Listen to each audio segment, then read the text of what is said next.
Hello， 大家好，我是宇哥。今天呢，我们来讲被隐瞒的金星人托尔。在1957年的3月呢，一艘长达300英尺的宇宙飞船呢，降落在了弗吉尼亚州的亚历山德里亚的一片田野上。当时呢，2名当地的警察赶到现场飞船的门缓缓打开，警察拔出了枪，因为他们不确定会看到什么，所以令他们惊讶的是，走出来的呢，居然是一个看起来完全正常的人类。而且他呢还对着这个目瞪口呆的警察微笑，甚至还挥手打招呼。还没等警察开口呢，这位陌生人居然用清晰的英语说道：“我想要见总统。”奇怪的是呢，在这一事件发生的9个月之后呢 ，NASA 成立了，很多的科技也实现了。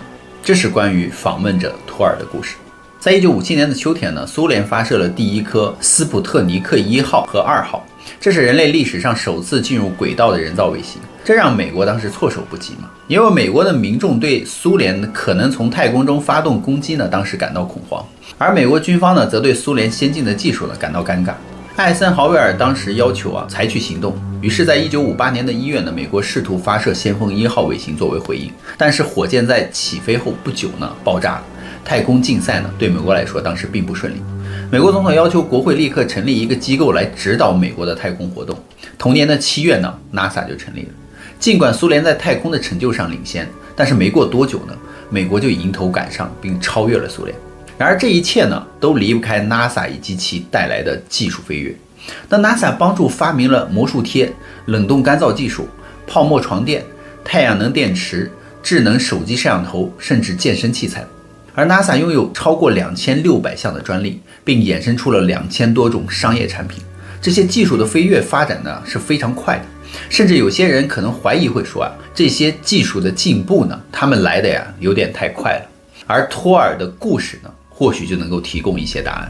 托尔呢是一个来自于另一个世界的人，同意与美国分享他们族人的技术，但是托尔希望得到一些回报。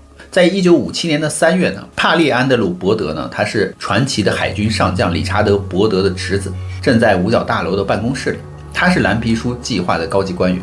那理查德·伯德呢，之前宇哥也讲过，他就是那个南极拜访过南极外星人的那个理查德·伯德将军，而他是他的侄子，他又负责现在美军的蓝皮书计划。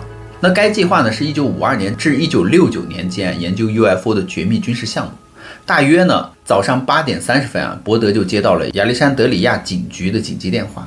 警察们说他们正准备带着一位访客呢前往五角大楼。几分钟之后呢，警车呢居然抵达了五角大楼。国防部部长查尔斯·威尔逊呢和他的6名工作人员呢在那里迎接了这位陌生人。然后呢，居然从车里走出来一个高个子男人，棕色的头发，举止随和，他看起来完全正常，只是穿着一件银金色的连体衣，有点像是猫王。于是这位陌生人就被带进了一部通往五角大楼地下室的电梯，然后乘坐地下火车呢前往了白宫。他居然被直接带到了椭圆形的办公室里。当时呢，艾森豪威尔正在那里等着他。总统就问这位陌生人他的名字。他回答说我叫英勇的托尔，简称托尔。他说你从哪里来呢？他说我来自于你们的圣经中称为晨星和昏星的星球金星。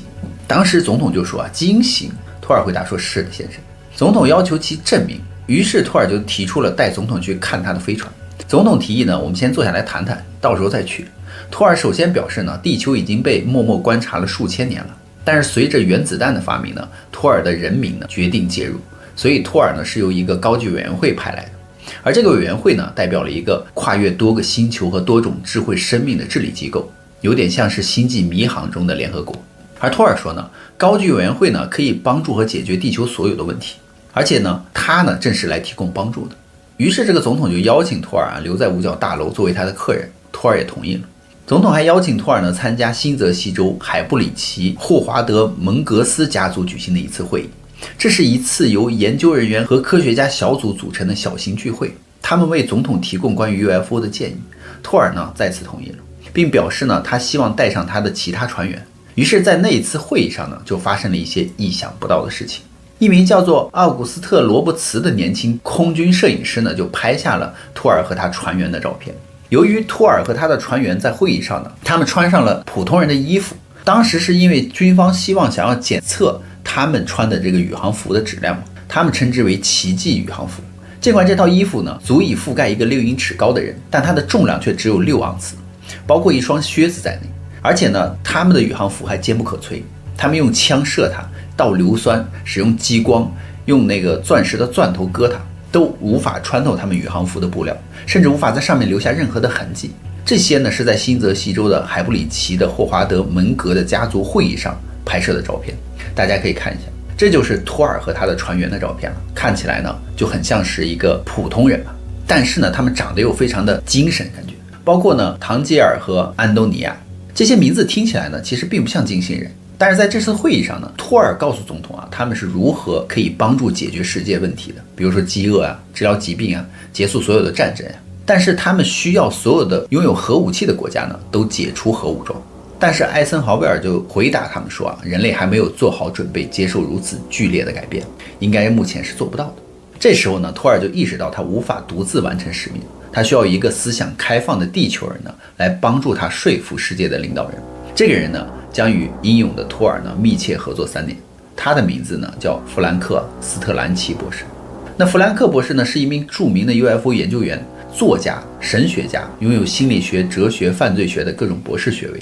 有一天呢，弗兰克就接收到了奥古斯特·罗伯茨的电话，他是呢海布里奇聚会上的摄影师，他拍摄到了这些外星人的照片，但不知道该怎么处理。于是这个弗兰克就对这些照片非常着迷，并开始在他的各种讲座中来使用它们。在华盛顿特区的一次演讲会之后呢，弗兰克正在为他的书签名并与客人聊天。一位女士自我介绍呢叫南希·沃伦，她环顾四周呢，举起一张五角大楼的身份 ID， 然后悄悄地就问到这个弗兰克说啊，你想见你照片中的那些人吗？弗兰克立刻说当然啊，他立刻抓住了这次机会。那第二天早上呢，弗兰克就抵达了五角大楼，并被带到了托尔的住处。门一打开呢，托尔伸出手露出了温暖的微笑。他说道：“你好，弗兰克。”托尔就对他了如指掌，而且他们还聊了一会儿。托尔说他需要弗兰克的帮助。弗兰克想知道为什么偏偏是他得到了这份殊荣。托尔就说啊，弗兰克，你的思想呢比较开放，经常与人交流，并且还是一位传播耶稣福音的牧师。而托尔的使命呢是拯救人类，特别是帮助人类回归上帝。所以托尔就请这个弗兰克呢帮助传播这一信息。作为交换呢，托尔将与人类分享宇宙所有的奇迹。尽管这次会面很短暂，但是托尔呢透露了很多信息。他告诉了弗兰克说啊，在其他的星球上确实有存在智慧生命，而且宇宙中的太阳系呢比我们想象的还要多。在接下来的几年时间里呢，托尔与美国政府合作并同意分享了一些技术。托尔的使命呢正式开始了。那随着时间的推移呢，托尔就向这个弗兰克透露了一些地球上发生的外星活动。例如呢，世界各地的一些家庭中呢都隐藏着通讯设备。他说今天呢，这些家庭分布在世界各地，比如说里诺呀、圣地亚哥、洛杉矶、日内瓦等地，但是这些设备呢都是全息通讯的。无论你正在与谁交谈，对方似乎呢与你身处在同一个房间。而弗兰克呢曾亲眼目睹其中的一种设备的使用，简直难以置信。他说这种设备甚至能够实时的与地球基地之间、飞船之间，或者是绕地飞行的母舰之间直接通讯。在此期间呢，托尔与艾森豪呢合作并不顺利。有几次呢，托尔说服总统召开联合国会议，启动地球加入星际社区的进程。但是每次即将实现的时候呢， CIA 或者是国防部呢都会干预。他们担心呢，如果托尔的信息泄露，有太多人会追随他，这将威胁到美国的军事霸权。于是呢，他们阻止了总统。所以艾森豪呢，实际上呢，在1961年的告别演说中也暗示了这一点。就在托尔任务结束的1年后呢，他就警告要警惕军工复合体的建立，认为创造军事工业呢将是危险的，因为他们会变得过于富有和强大。所以呢，他说的是一点都没错的，确实如此。艾森豪呢还曾经是地球上最懂军事的人，他是2战期间同盟军的最高指挥官。他当选总统也是因为他是当时的战争英雄。但是在这里呢，他却说我们不能够让战争的武器成为一门有利可图的生意。艾森豪威尔的同僚比如说麦克阿瑟将军呢，也认为此番的演讲真的是非常疯狂，尤其是在苏联变得如此强大的背景下，他还这样讲。但是现在呢，再也找不到像他这样善良的人了。于是托尔的3年任务呢，在1960年结束，并未取得成功。但这并不是我们最后一次听到托尔的消息。尽管弗兰克与托尔的关系改变了他的生活，使其变得更好，但是弗兰克最奇怪的经历还有更多。在一次德国演讲之后呢，他居然被人食物下毒，差点丧命。托尔呢立刻带着解药出现，并警告弗兰克说，小心你的背后有人想害你。几年后呢，弗兰克在去见托尔的路上呢，被塞进了一辆车的后备箱，他被带到了沙漠差点被打死。直到托尔和唐的出现呢，他才得救。还有一次呢，在这个弗兰克的蜜月期间呢，他和他的妻子被一辆神秘的黑色汽车呢逼下了公路，弗兰克的背部和臀部都骨折，差点死在医院。但是托尔出现呢，并瞬间治愈了他的骨折，非常的神奇。那一天他完好无损的居然走出了医院。弗兰克就说在他这一生之中最重要的时刻居然是发生在1968年的6月。托尔就有一天告诉弗兰克说你将飞往圣地亚哥，有些事情呢，他需要他亲眼看一看。托尔就在机场呢接上了弗兰克，于是他们就向南行驶，一直开车呢到了墨西哥边境，最终停在了一个叫做圣费利佩的小镇上。于是他们把车停在了餐馆的后面，沿着一条岩石小路走到了海滩。就在那个时候呢，弗兰克看到了它是一艘长300英尺、20英尺高的银色飞碟，悬浮在水面上。托尔看着弗兰克呢，指着飞碟问道说：“你想看看内部吗？”弗兰克说：“当然。”当他进入飞碟的时候，他说飞船的内部居然非常的宽敞，看起来不像是科学的设施，更像是一个度假村的感觉。里面呢有图书馆、健身房、餐厅、媒体室，就很像是一个酒店，你知道吧？你看着外观不大，但里面很大。参观结束之后呢，弗兰克就被带到了他的房间。他说呢，地板踩起来感觉是厚厚的那种云，每走一步呢，表面都会完全的贴合他的脚型，没有任何的角落或者是空隙，一切都显得是有机而且是宁静的。弗兰克安顿下来之后呢，就度过了他人生之中他说是最安稳的一夜了，最安全的一夜。早上呢，托尔就把弗兰克送到了圣地亚哥的机场。随着时间的推移呢，弗兰克就将这些经历加入到他的讲座之中，试图呢传播托尔的信息。在1967年呢，他出版了五角大楼的陌生人一书，记录了弗兰克与托尔的所有经历。书中呢还有更多关于托尔和飞碟的各种奇怪事物的图片以及描述，而且弗兰克还详细介绍了他们所拥有的技术，包括推进系统反重力等各种内容。那弗兰克呢，甚至还附上了飞船的示意图。尽管弗兰克几年前已经去世了，但是托尔呢，至今仍然还在地球。他的飞船维克多1号呢，停泊并隐藏在拉斯维加斯东部的米德湖岸边，因为数千人都知道托尔和维托格1号的存在，其中包括大约2000名政府官员，甚至还有一些科学家曾经登上了飞船。那书的结尾呢，是托尔的一条信息留言。简而言之呢，就是他说我们应该彼此友善，保持开放的心态，花更多的时间呢为他人服务，以你希望被对待的方式呢去对待他人。托尔描述的是黄金法则，他说的无论你在哪个星球这个黄金法则都是适用的。但是托尔的这个故事是真的吗？